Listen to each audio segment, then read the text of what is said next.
నుంచి వస్తున్నాం, రెడీగా ఉండండి. శనివారం హైదరాబాద్లో మీడియాతో మాట్లాడుతున్న రాష్ట్ర ప్రధాన ఎన్నికల అధికారి సుదర్శన్ రెడ్డి. ఈ నెల 25 నుంచి ఇంటింటికి enumeration form CEO Sudarshan Reddy.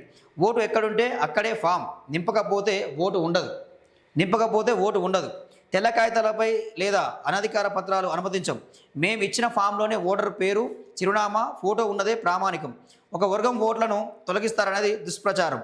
Mapping కాకపోతే ఓటు పోతుందనే అపోహ వద్దు. స్థానిక ఎన్నికలకు ప్రభుత్వం వెళ్తే ఓటర్ జాబితాపై ఈసీకి లేఖ రాస్తాం. జూలై 31న డ్రాఫ్ట్, ఆగస్టు 30 వరకు అభ్యంతరాల స్వీకరణ, అక్టోబర్ 1న తుది జాబితా. రాజకీయ పార్టీలు సహకరించాలని సీఈఓ విజ్ఞప్తి అంటూ మనం చూస్తూ ఉన్నామండి. ఇప్పటికే తెలంగాణ రాష్ట్రంలో 5 లక్షల ఓట్లు తొలగించారు. 1 కాదు, 2 కాదు, 3 కాదు, 5 లక్షల ఓట్లు. ఏంది సర్ ప్రక్రియ మొదలు కాకముందుకే 5 లక్షల ఓట్లు తొలగించారు. ఎక్కడైతే డబల్ ఓట్లు ఉన్నాయో, ఎవరైతే డబల్ ఓట్లు ఉన్నాయో ఆ ఓట్లు ఇప్పటికే తొలగించేసారు. సో ఇక్కడ ఏమైంది, ఇక మ్యాపింగ్ అయిన ఓట్లు తొలగించే అవకాశం అయితే కనిపిస్తూ ఉంది. ఎవరైనా సరే ఇక్కడ ఈ నెల 25 నుంచి ఇంటింటికి ఎన్యూమరేషన్ ఫామ్ ఇస్తారు. ఒక ఫామ్ ఇస్తారు మీ ఓటర్ సంబంధించి. అందులో తప్పులు ఏమున్నాయి, ఒప్పులు ఏమున్నాయి, డబుల్ ఓట్లు ఏమైనా ఉన్నాయా, మీ ఫోటో సరిగా ఉందా లేదా, మీదేనా కాదా అని చెప్పి ఎంక్వైరీ చేస్తారు. సో దానికి సంబంధించి మీరు ఆ ఫామ్లో నింపి వాళ్ళకి ఇవ్వాలి. మీరు ఫామ్ని మీ దగ్గర పెట్టుకున్నా, ఫామ్ నింపి వాళ్ళకి ఇవ్వకున్నా కానీ మీ ఓటు ఉండదు, ఓటు తొలగిస్తారు. సో జాగ్రత్తగా ఉండండి. రాష్ట్రంలో ఓటర్ జాబితా ప్రక్షాళన కోసం ఈ నెల 25 నుంచి స్పెషల్ ఇంటెన్సివ్ రివిజన్ సర్ ప్రారంభిస్తామని రాష్ట్ర ప్రధాన ఎన్నికల అధికారి సీఈఓ సుదర్శన్ రెడ్డి తెలిపారు. ఈ ప్రక్రియను అత్యంత పారదర్శకంగా నిష్పక్షపాతంగా నిర్వహించేందుకు ఎన్నికల సంఘం అన్ని ఏర్పాట్లు పూర్తి చేసిందని తెలిపారు.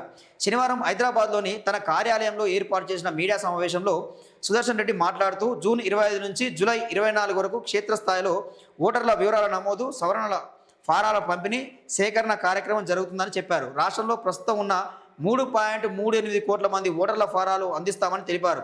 ఒక నెల పాటు వివరాలు నమోదు చేసిన ఫారాలు బిఎల్ఓలు సేకరిస్తారని, జూలై 25 తర్వాత ఈ ఫారాలు స్వీకరణకు ఎలాంటి గడువు పొడిగింపు ఉండదన్నారు. ఫామ్ నింపకపోయినా, నింపిన ఫామ్ ఇవ్వకపోయినా, గుర్తుపెట్టుకోండి, మీరు ఫాము నింపకపోయినా, నింపిన ఫామ్ ఇవ్వకపోయినా ఓటర్ జాబితాలో ఓటు హక్కు ఉండదని స్పష్టం చేశారు. సో ఫాము, మీకు ఇచ్చిన ఫాము మీరు నింపాల్సిందే, ఖచ్చితంగా నింపి వాళ్ళకి ఇవ్వాలి. నింపుకొని ఇంట్లో దాచుకోవడానికి లేదు. సో మీరు ఫామ్ ఇవ్వకపోతే మాత్రం మీ ఓటు కథమే, మీ ఓటు కథం అవుతుంది, ఓటు తీసేస్తారు. ఓటర్ జాబితాలో ఓటు హక్కు ఉండదని స్పష్టం చేశారు. రాష్ట్ర వ్యాప్తంగా సుమారు 48,000 మందికి పైగా ప్రభుత్వ ఉద్యోగులను బిఎల్ఓలుగా నియమించామని, వీరంతా తప్పనిసరిగా తమ పరిధిలోని ప్రతి ఇంటికి వెళ్ళి వివరాలు సేకరిస్తారన్నారు. బిఎల్ఓల పనితీరును పర్యవేక్షించేందుకు ప్రతి 10 మంది బిఎల్ఓలకు ఒక సూపర్వైజర్ను ఏర్పాటు చేశామని చెప్పారు. గతంలో విధుల పట్ల నిర్లక్ష్యంగా వ్యవహరించిన కొందరు బిఎల్ఓలపై కఠిన చర్యలు తీసుకున్నామని, కొంతమందిని సర్వీసుల నుంచి కూడా తొలగించిన సందర్భాలు ఉన్నాయన్నారు. ఈసారి కూడా విధుల నిర్వహణలో నిర్లక్ష్యం వహిస్తే శాఖాపరమైన క్రమశిక్షణ చర్యలతో పాటు కఠినమైన శిక్షలు ఉంటాయని హెచ్చరించారంటూ మనం చూస్తూ ఉన్నామండి. సో ఇది ఓటర్ ఇక్కడ మొత్తం ఇది దేశవ్యాప్తంగా జరుగుతూ ఉన్నది సరైన ప్రక్రియ. సో ఓటర్ జాబితా ప్రక్షాళన.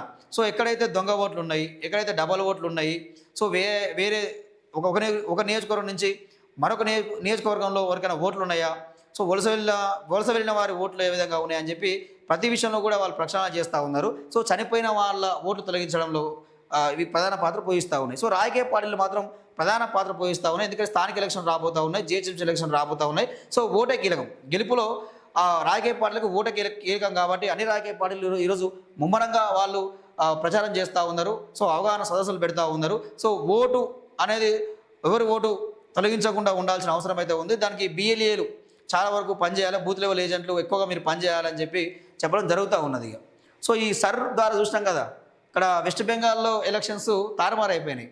సో అక్కడ బీజేపీ గవర్నమెంట్ వచ్చింది. సో దానికి సంబంధించి ఇక్కడ తెలంగాణలో కూడా ఒక వర్గానికి సంబంధించిన ఓటు తొలగిస్తాయని చెప్పి ఒక అపోహ అయితే ఉన్నది. సో అపోహ ఎవరు పెట్టుకోవద్దని చెప్పి సుదర్శన్ రెడ్డి చెప్పడం చూస్తూ ఉన్నాం. ఒకవేళ స్థానిక ఎలక్షన్లకు ఒకవేళ ముందే నోటిఫికేషన్ ప్రభుత్వం ఇస్తే మేము ఈసీకి లేఖ రాస్తాం. ఎందుకంటే అక్టోబర్ 1 తర్వాతనే మేము తుది జాబితా వెల్లడిస్తాం కాబట్టి దాని తర్వాత ఎలక్షన్కి పోవాల్సిన అవసరం ఉందని చెప్పి ఇక్కడ సుదర్శన్ రెడ్డి చెప్పడం చూస్తూ ఉన్నాం. సో ఇది సర్కు సంబంధించిన వార్త.